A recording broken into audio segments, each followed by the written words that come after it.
share right now. 3 times in my life I have made women cry just by being on top of them during sex. That is my life. That is my life. And hey, I'm a consensual guy. I never, none of these girls said no, none of them said stop, none of them said New Jersey, which is my safe word. I recommend you get one of those in case the cops come and talk to you. Okay?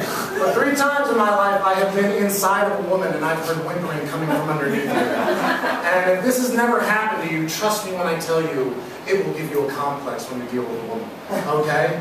Because what are we supposed to do in this day and age when you know that there's girls out there like Rihanna who like to get beat? She went back to the guy who beat her, folks. I'm sorry. There were bite marks. All sorts of things point to she likes getting beat. And that's okay, because I've seen PunishTube, and I know those things are out there. Well, that guy knows.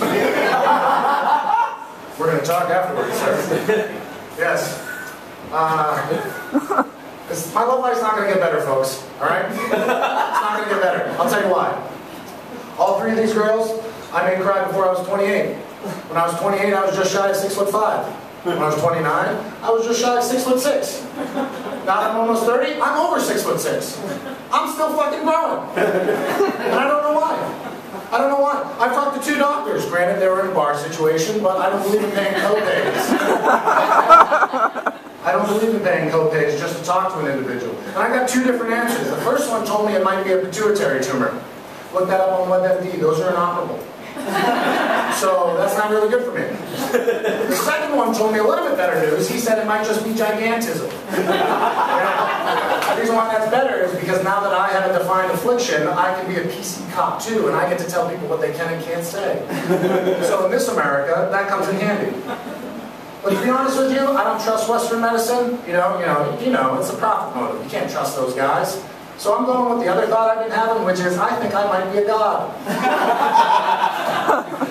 Let me tell you, if you're not impressed by that, just remember, I'm not Mormon, so that shouldn't be impressive. Yeah. Come on, it's okay. It just shows you I know a little bit about the religion. Anyway, yeah, a lot of people tell me that it's great that I'm as big as I am. It's really not. It's really not. What's great about being 30 and being on 3 different types of joint medication? What's great about that? What's great about the fact that when I get in an elevator with a woman, I can feel the fear radiating. What's great about that? Someone please tell me. There's nothing great about that. Now, to be fair, a lot of it is my fault. I shouldn't be screaming at her, okay? I shouldn't be screaming at her. But then again, strangers shouldn't be asking strangers to help them move, okay? That's ridiculous. Because let's make no mistake about it. Each and every one of us can go out tonight and find a stranger to put our genitals on their face.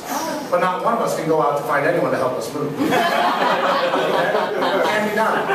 And people always try to, they go, come on, man, look at you. God made you to, help people. I'm like, come on, you're going to use the God excuse to get your fridge down the stairs? That's ridiculous. Come on.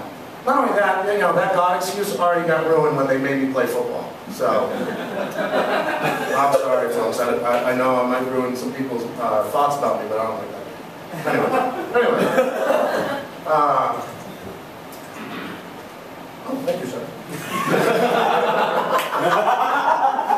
All right. Yeah, I'm not going to help people move. My friends try to get me to help them move. They go, come on. We'll give you pizza and beer, right? Pizza and beer is the currency of friends. If you were really my friend, you would know I have a gluten sensitivity. Okay? That's number 1. Number 2, I don't help my sister move, so good fucking luck with that. But, against my sister, she made adoption papers for me when I was 6, so that was just kind of messed up. Alright? And my sister, to this day, she goes, Liam, come on, they were made in crayon. You should know that they were fake. I'm like, look at the way this government works. I'm not believing anything. Yeah.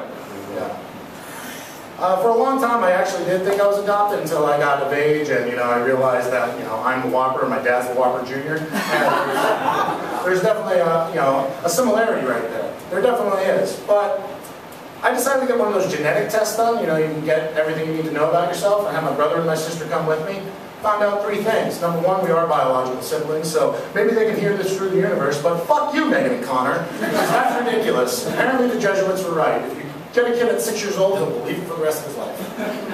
Number 2, we found out that we're predominantly from Northern Ireland, which is, my name's Liam, I got green eyes, and, I turn red when I get a spray tan. So, yeah, this guy beards unite. Number 3, we found out that I come from Scandinavia, my recessive gene. So back in the 1600s, here's a little history lesson for everyone. Back in the 1600s, the Vikings were wreaking havoc in the North Atlantic.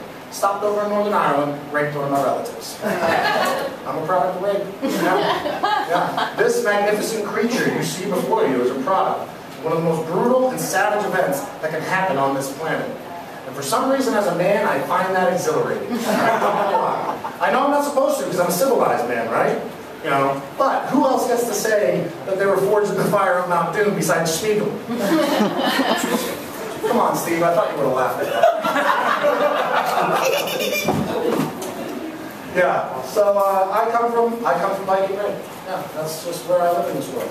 But I've come to realize the world's really fucked up right now. Have you noticed? It kind of looks like that baseball that Benny the Jet Rodriguez hit in the Sandlot. You know, it's just guts everywhere.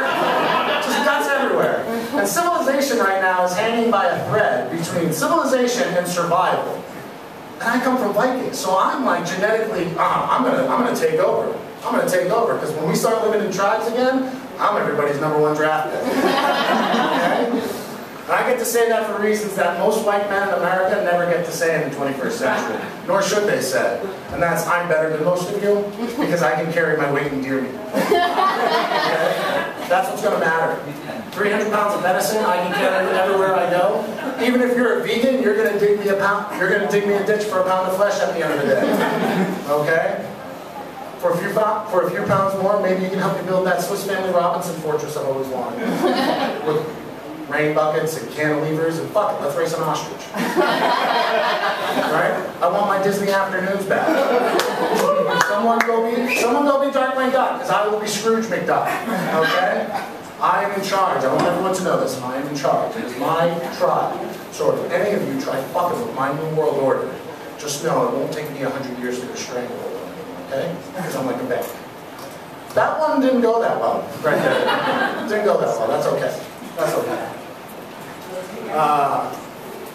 So, I'm a big fan of science. A lot of people don't believe that about me, even though I do wear a NASA shirt. But I can tell a lot of you are just surprised I never put sentences together in some way. So, but yeah, I'm a big fan of science. Here's a little fun fact for everyone.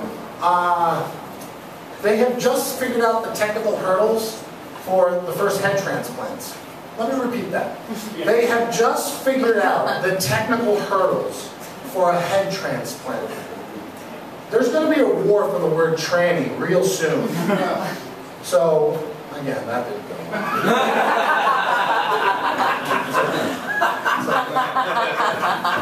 I am a big fan of science, though. You know, every once in a while I put my erection on a bookshelf just to feel the normal force. Yeah. Because that lets me know that I have a mass. Okay? And now that we found that Higgs boson particle, I know that God particle went into giving my matter mass. And I gotta tell you, I'm Irish, so I'll take any chance I can get to get bigger than I can. Okay? Okay? Yes. So, are you giving me a mic? Oh, okay. Yeah. How's everybody doing? Yeah. I haven't done this in a couple days, so I'm a bit rusty right now. So we're just going to keep trudging through. Now, someone's got to explain to me how we can live in a world that's so fucked up like this, and women can think it's a good idea to date hipsters. It doesn't make sense. I mean, we're in the hipster capital of the world, but I don't understand. Like, I understand why girls in LA don't want to date me. Who wants to date a guy that can embarrass them with the amount of sushi he can eat? Who wants that? You know, we all have appearances to uphold. But the idea that we could have like some type of atomic event on our hands and you think that these bags of bones are going to do anything for you come nuclear winter is kind of ridiculous. It's kind of ridiculous, okay? I mean, listen, I can't promise you we're not going to live in a cave, okay? I can't do that. But at least with me, you get a soft place to put your head, you get a feedback situation. But with a hipster, what are you going to do? Pierce your ears with his hip bones? Like, come on. And let me tell you why it's a bad idea. Because in order to survive, you need to have balls. And hipsters do not have balls, okay? Because they wear skinny jeans. Yeah. And if you have orbital flesh sacks between your legs, you cannot get into those abominations that you call a fashion trend. Right? And no, it doesn't count, boys, that you keep your balls in your vest pocket, okay? I know that was cool before it was cool, but come on. That's ridiculous. I guess, I'm having a really good time. I hope you are too. You know what? I'm not going to take any more time because this set kind of got away from me, but I feel good about it.